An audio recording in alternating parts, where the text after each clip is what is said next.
Okay, Ian, how would you describe the human dark side? Yeah, so I mean, there's a lot of ways to look at the dark side of kind of humanity in general. My focus is generally on personality. So when I'm talking about like the psychological concept of personality, I'm talking about enduring, stable ways that people think, act, and feel. So, I mean, there's all sorts of other dark sides you could look at. You could say, what's the dark side of motivation? Like, why do people do things that are dark or destructive? You could look at the dark side of intelligence. Like, why do smart people do really destructive things sometimes? But then when we're looking at the dark side of personality, that's that like really consistent way of thinking, acting, and feeling. So these like common patterns that people will have in the way they act and what they do over time. So instead of looking at like one single event of bad behavior, looking at these like really common patterns. And so when you're looking at personality, that can also be looked at in a kind of positive, bright side way. Like, why do people tend to succeed in work? What are the personality traits that help people be, successful, perform well over the long period of time, Hmm. and kind of have those long patterns of success? But then you can also look at those destructive patterns, because what we do find sometimes is when people like cause this kind of trail of destruction, it's a common pattern. Like, people treat people Hmm. the same way over and over again. People have the same types of conflict over the same types of things over and over again, that are rooted in the way they understand themselves, understand other people, relate to their environment. So people tend to get pissed off about one thing. If it happens once, that's something that, everyone gets angry, everyone has fights, everyone has arguments. These things Yeah. happen sometimes, different people, different environments. But if over 10, 20 years, you're, causing the same trail of destruction, you're having the same arguments with different people in different environments, then sometimes it might be worth looking at, is this a pattern that is intrinsic to me, or is this something that is everyone else's fault in the world? So when we look at the dark side, we're looking at those enduring patterns, those enduring kind of consistent traits that cause destructive behavior. Got it. Okay, so it's not like a one-time event, right? So for you, it's like, okay, what are the traits and qualities that tend to kind of stay consistent over, like a long period of time, and like what stays consistent, right? Okay. Yeah, it's exactly that. Hmm. Okay. Sorry. Just to let you know, there seems to be like a bit of a static sound in the background. Um, Okay. Okay, it's gone now. It's gone now. It's gone. No problem. No problem. It's gone now. Yeah, I just don't want Okay. people to be like, what? Like, what are they saying? You know what I mean? Okay. So Yeah. yeah. Okay. So that's pretty interesting, right? So like these traits that people have on a consistent basis. Now, when it comes to this specific, like paradigm of the dark side, is this something that human beings are born with, or is this something that we slowly pick up over time because of like life experiences? Yeah, unfortunately, the answer with psychology is always it's a bit of both. It's not Mm. just one or the other. It's debated on how much of each plays into it. So, how much are people born with these traits or attributes, and then how much do people learn? But people are born with a bit of that. So there's a bit of kind of hardwired psychological, physiological, physical attributes that affect how people interact with their environment and other people. So some people, and a good example of this is kind of emotional reactivity, or how responsive are people to stress. And from a really early age, some people are slightly more sensitive, worried, Mm. get stressed a bit easier. And that's partly hardwired, in that some people are more physiologically responsive to things. So if something is a bit scary, it's going to be scarier to some kids than others. Some kids are automatically going to be a bit more, worried, concerned, need a bit more reassurance. That Yeah. starts from a very early age. But then at every kind of age and stage of development, it's encouraged or discouraged in different ways. So Mm. if that kind of behavior gets you positive feedback, it improves like your feelings of security. If every time you cry, someone reassures you, you're going to cry for attention a bit more. Yeah. Yeah. If every time you kind of show, kind of toughness and emotional resilience, people go, oh, wow, you're so tough. That's so impressive.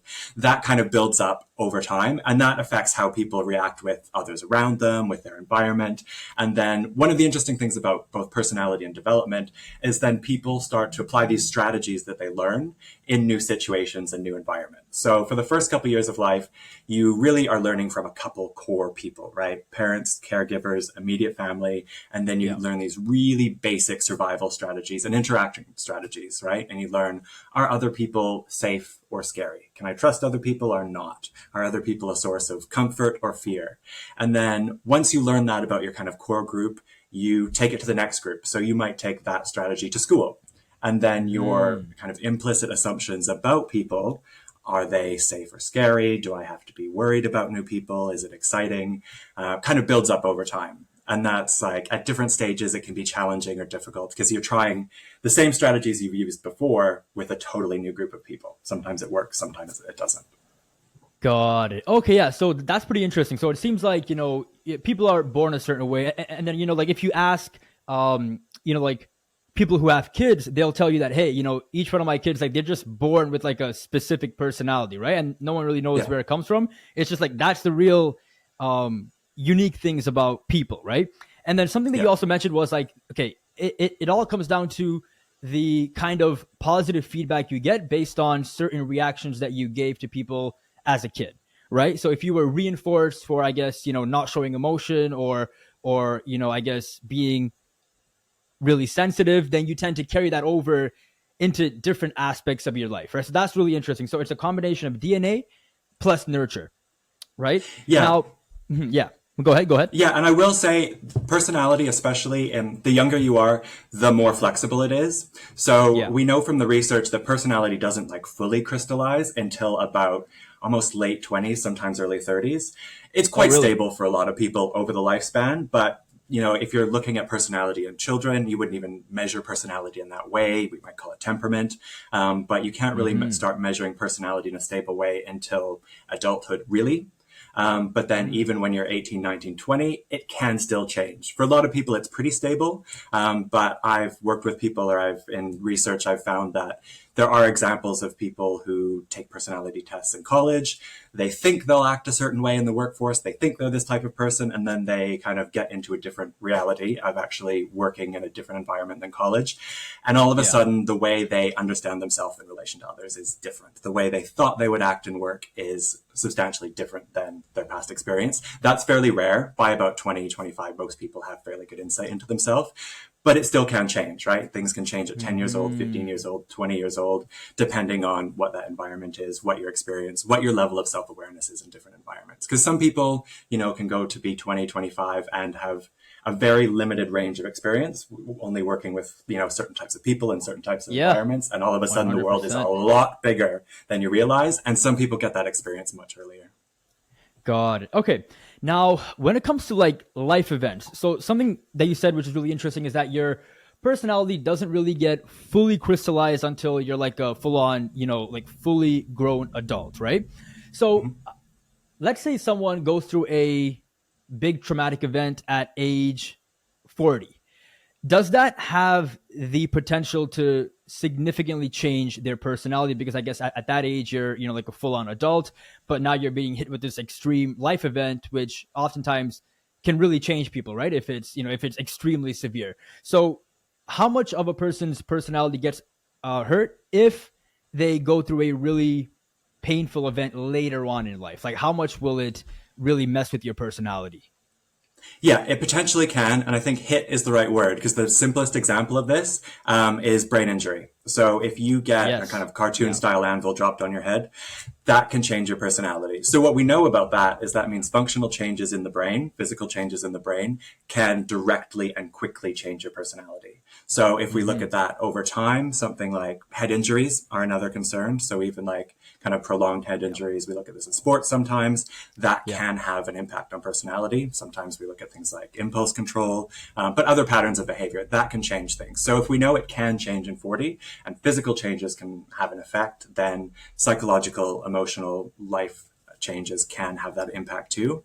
And also really effective therapeutic environments can have that effect too. Not overnight, like you can't change someone from kind of a therapeutic intervention in a day, but really effective, well-structured, well-organized kind of interventions can have that effect over time. And it's not, you flip a switch and someone's personality is radically different, but really deliberate kind of focused interventions can make those changes. It takes a lot of work from the person. They have to want to do it. They have to participate in it. They have to work on changing behavior over time.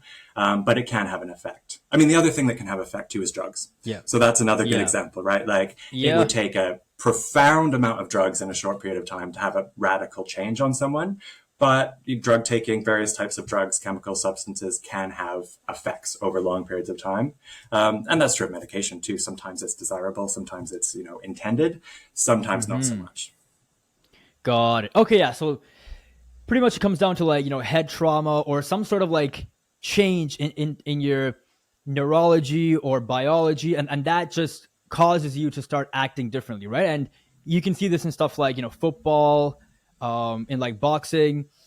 Like if you suffered a lot of head trauma, it can significantly alter your reaction to things. Like they talk about stuff like CTE, so that's a really good example there. And then obviously drugs, right? That's something that people really struggle with because it's a high that's pretty much impossible to get in any other aspect of life in a natural way, right? So like that's why they keep getting hooked on that, right? Now, And what about functional, if you? sorry, Yeah, go ahead, interrupt. go Just ahead. one more thing. No, no Functional problem, no improvement problem. is possible as well too. So things Yeah. like being like exercise, really good cardiovascular kind of healthy exercise over the long term. If you're improving your physical health and the health of your brain, that can have functional improvements too. So it's not just damage, it's not just bad stuff that can happen Yeah. by, by really healthy, effective lifestyle choices that improve your overall health and fitness can help improve your kind of mental and physiological functioning as well. Okay, got it. And then just one more. What if you witness like a really violent event?